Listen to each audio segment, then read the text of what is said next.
Hello and welcome to another made-for-TV edition of This Ain't No Game. This week's needlessly sadistic cinematic hazing consists of House of the Dead 2, a sequel so gut-suckingly bad that even Uwe Boll, the director of the original House of the Dead, wanted nothing to do with it. Movie sequels in general are pretty dicey propositions, and with video game movies, the laws of diminishing returns kicks in almost immediately. The embarrassing drop in quality from Mortal Kombat to Mortal Kombat Annihilation is probably the most significant example of this, but House of the Dead 2 is easily the worst video game movie sequel I've seen so far. Yeah, sure, whatever you say, boss. House of the Dead 2 focuses on a zombie outbreak at Cuesta Verde University and the efforts of a joint team of AMS and Special Forces teams to stop it. The movie is filled with the kind of blandly attractive people that must fill audition room hallways throughout the greater Los Angeles area. Actors/models that are either not quite pretty enough or not quite good enough actors to succeed at either of their crafts. The closest House of the Dead 2 comes to notable cast members are Sticky Fingers from Onyx as a Special Forces sergeant. No, I'm not turning. I'm fine. Stay back, O'Connor!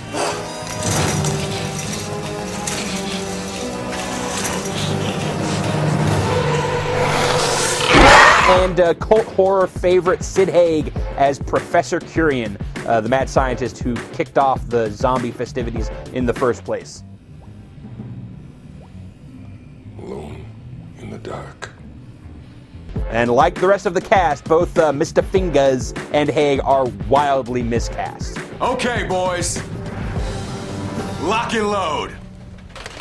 There are a few rare moments where House of the Dead 2 embraces its collegiate setting, such as the non-sequitorial opening sequence where frat guys rush into a sorority house with super soakers filled with beer, and then there's also some brief silliness out on the football field. Mostly, though, it retreats to the familiar zombie movie locales of fog machine-laden woods and badly lit basements. There's a sense that House of the Dead 2 harbors some secret desire to be a horror comedy, but its occasional one-liners consistently fall flat, and I'm not really sure one way or the other if the fact that everyone refers to the zombies as hyper sapiens is supposed to be funny or not. You an asshole all the time, Bart? Or do you take Sundays off for good behavior?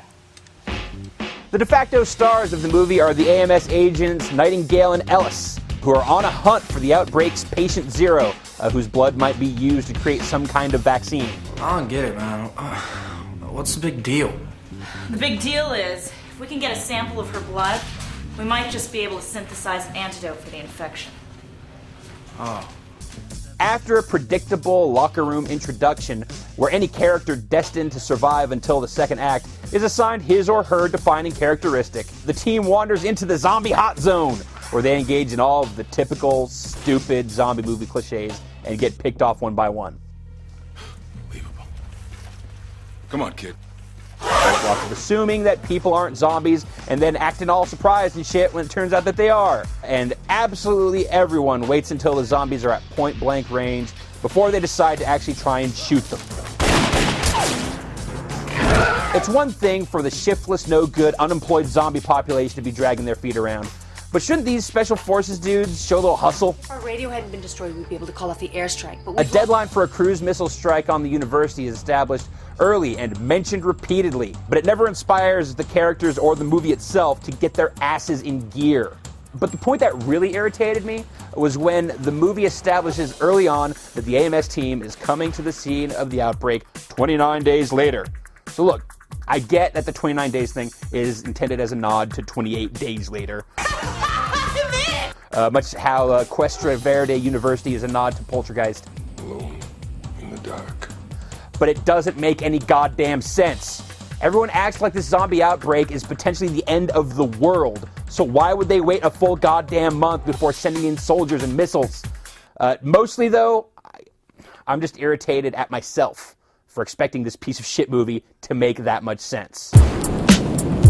When that missile strike that I mentioned earlier finally hits, it ends up consisting of a single missile that just so happens to hit a cheap miniature model that vaguely resembles the building our heroes just barely escaped from.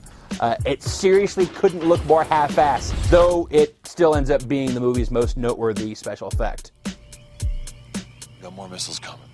The first House of the Dead was a horror show of wildly inappropriate casting, bad acting, no-budget, bootleg, Matrix-style visual flares, leaden pacing, uninteresting plotting, and just a general air of ineptitude.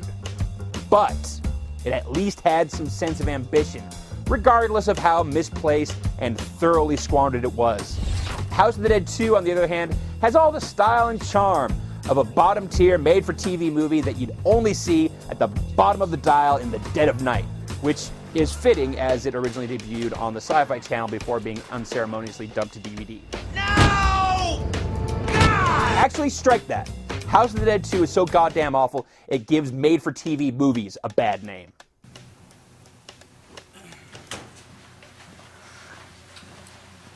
Who's the new blood? Rodriguez. Just transferred in.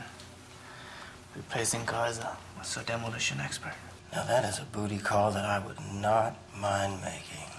And that's going to do it for this week's episode of This Ain't No Game. I'm Ryan Davis, reminding you that you can't actually use a clock radio to scan zombie blood. Yep.